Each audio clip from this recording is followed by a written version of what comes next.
Friend, आज आपको बताने जा रहे हैं डार्क लव स्टोरी को बताया गया है। कोई अपने प्यार के लिए कितना गिर सकता है। इस मूवी ये मूवी आपको पसंद भी आ सकती है। कई लोगों के ये मूवीज़ पसंद नहीं आती, क्योंकि कोई अपने प्यार के लिए कितना गिर सकता है। इस मूवी में यही एक्सप्लेन करने वाले हैं हम। मूवी की स्टार्टिंग में 15 साल की लड़की कपड़ा अपना चेंज कर रही थी, तभी वहाँ पे एक लड़का आता है जिसका नाम था टोमियो। टोमियो काफ़ी अजीब तरीके से उस लड़की को देखने लगता है। लड़की तब घर पे चली जाती है। अगले दिन जब टोमियो और रेका, उस लड़की का नाम था रेका रेका और वो दोनों काफ़ी दोस्ती हो जाती है। दोनों काफ़ी एक साथ रहने लगते हैं और दोनों में प्रेम हो जाता है और दोनों एक दूसरे के साथ रहने लगते हैं। और रेका आई थी अपने ननिहाल पे घूमने के, जो जर्मनी में थी। और रेका काफ़ी सोचती है कि टोमी के बारे में। है जापान में चली जाती है। वहीं पे वो पढ़ाई अपना कंप्लीट करती है।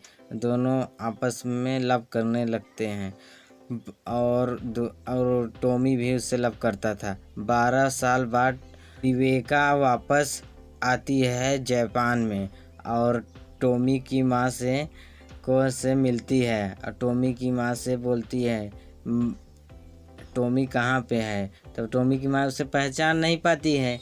तब वो पूरा डिटेल बताती है, मैं रिबिका हूँ। तब टोमी की माँ समझ जाती है। तब बताने लगती है कि टोमी का एड्रेस बता देती है, टोमी यहाँ पे रहता है।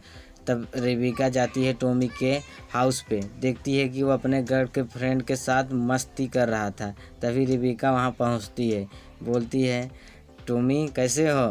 तो टोमी बोलता है ठीक है। तब दोनों का एक दूसरे से मिलते हैं, इमोशन होते हैं। काफ़ी दिनों के बाद मिले थे, 12 साल के बाद मिले थे। दोनों आपस में बातचीत करने लगते हैं। टोमी बताता है मैं एक बायोलॉजिस्टियस हूँ। तो दोनों आपस में बात करने लगते हैं और टोमी हंसने लगता है। टोमी बताता है मैं बायोलॉजिस्टियन हूँ, इससे मैं एक जानवर से दूसरा जानवर हूबहू पैदा कर सकते हैं। दोनों आपस में प्यार करते हैं। दोनों अपने प्यार की निशानी रखे रहते हैं। टोमी और रेबिका दोनों एक दूसरे से काफ़ी लव करते हैं। और वो टोमी बताता है कि मैं बायोलॉजिस्टियन हूँ। तभी वो दिखाता है कि एक जैसा भेड़ा दूसरे जैसा भेड़ा बना सकता हूँ मैं।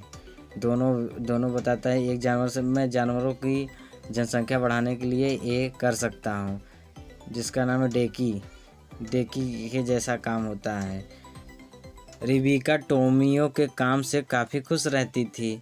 उसको टोमी के काम सारे पसंद थे। रेबेका और टोमी दिखाता है कि मैं इससे इन लोग को अल्टीमेट कर दिया। एक डीएनए से एक जैसे दोनों को बना दिया। दोनों आपस में काफ़ी खुश हैं। दोनों पसंद करते थे आपस में, इसीलिए टोमी और रिबिका आपस में घूमने जाते हैं कार से। और अचानक रिबिका उतरती है, जंगल का हवा लेती है। तभी टोमी उतरता है तो उसका तुरंत एक्सीडेंट हो जाता है। वहीं पे इमीडिएटली उसकी डेथ हो जाती है और रेबिका काफ़ी दुखी होती है। उसको चिट्ठी मिलती है, I will wait it for, मैं अभी ज़रूर आऊँगा, जो 12 साल पहले लेटर लिखा। और रेबिका सुसाइड करने की बहुत कोशिश करती है, लेकिन सुसाइड कर नहीं पाती है। और उसके बाद उसके कब्र के पास जाती है और फूलों के और रोने लगती है, फूल माला चढ़ा के रोने लगती है। रेबिका काफ़ी दुखी हो जाती है। रेबिका सोचती है कि मैं उसके डीएनए से एक और उसके जैसा ही एक और आदमी लूँ और डीएनए मैच करके जेनिस्ट जैसे हो। तभी तो रेबिका मनाने लगती है टॉमी के माता और पिता को। टॉमी के पिता मान जाते हैं और उसको डीएनए दे देते हैं अपने पिल्स का। तब वो अपने अंदर उसको ग्रहण कर लेती है रुबिका। तब उसके पेट में एक बच्चा पलने लगता है, जो कि कहने को तो बच्चा था, लेकिन का नाम क्या होता है कि वो टॉमी ही था। टॉमी के जन्म हो जाता है और टॉमी उसी के नाम पे टॉमी उसका नाम पड़ा था। टॉमी और रुबिका टॉमी छोटा वाला टॉमी उसका बेटा था और धीरे धीरे बड़ा होने लगता है। तो अपने माँ से पूछता है, मेरी माँ, मेरा पिता कौन है बताइए। तब वो टॉमी बातों को टाल देती है और कुछ बोलती नहीं। और फिर उसकी गर्लफ्रेंड, टॉमी की गर्लफ्रेंड आती है। टॉमी के काफ़ी सारे फ्रेंड होते हैं। टॉमी को कुछ बोलना, टॉमी बार बार अपने पिता के बारे में पूछ रहा था, मेरे पिता कौन है। तब भी उसकी माँ बताती नहीं है।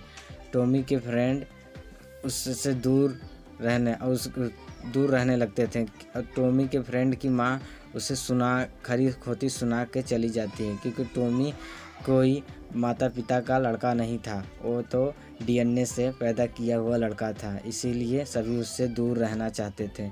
तब एक दिन बर्थडे मना रहे थे, तभी अपने फ्रेंड को सारे इनवाइट किए थे। एक भी फ्रेंड उसके घर पे नहीं आए, क्योंकि टोनी डीएनए से पैदा हुआ लड़का था।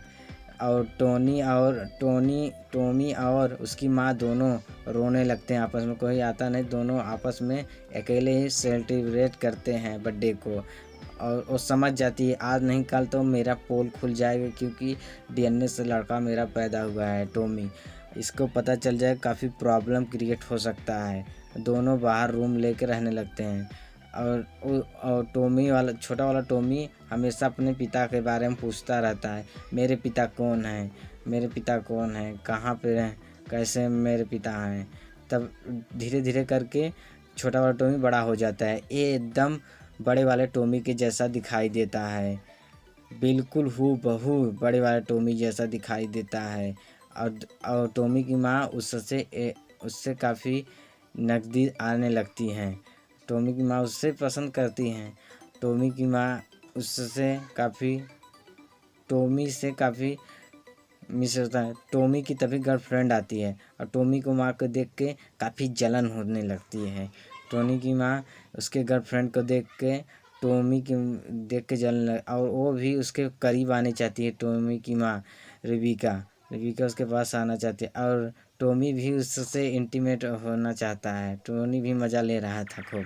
टॉनी की माँ आती है तो देखती है कि टॉनी का जो डीएनए वाला है वो सेम एकदम टॉमी की जैसा ही है। टॉमी की माँ देखते ही रह जाती है और वो पूछता है, क्यों देखते रहती है। तब पूछता है टॉमी छोटा वाला, कौन थी। देखते तब टॉमी की माँ बोलती नहीं है कुछ और चुप ही रह जाती है।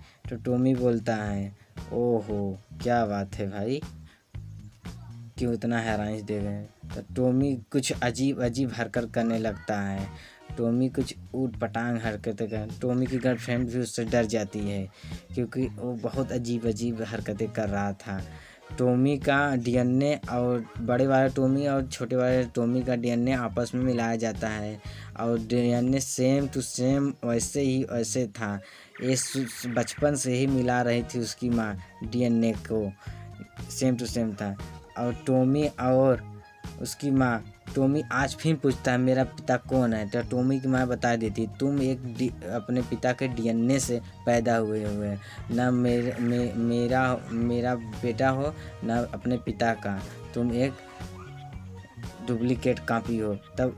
तब उसको समझ में नहीं आता। तब उसको लैपटॉप बड़े वाले टॉमी का लैपटॉप उसे दे देती है। तब वो अपने इमेज को देखता है, अपने पिता को जैसे हूबहू उसका चेहरा वैसे ही है। तब वो रोने लगता है और समझ जाता है मैं एक डुप्लीकेट हूँ, मेरा कोई अस्तित्व। तब अपनी माँ को पकड़ लेता है।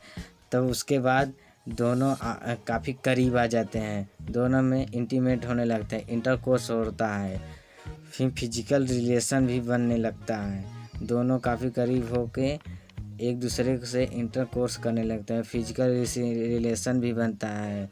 दोनों का फिजिकल रिलेशन बनता है और जाते वक्त टॉमी, छोटा वाला टॉमी माँ नहीं कहता, रूबिका कह के बाय बाय करके चला जाता है। यहीं से मूवी का एंड हो जाता है और काफ़ी इमोशनल मूवी। इस मूवी से हमें ये मिलता है कि प्यार के लिए सच्चा प्यार क्या है। इस मूवी से हमें यही सीख मिलती है कि सच्चा प्यार यही है कि अपनी ज़िंदगी की सारी के लिए ज़िंदगी को गुजार देता है सारी।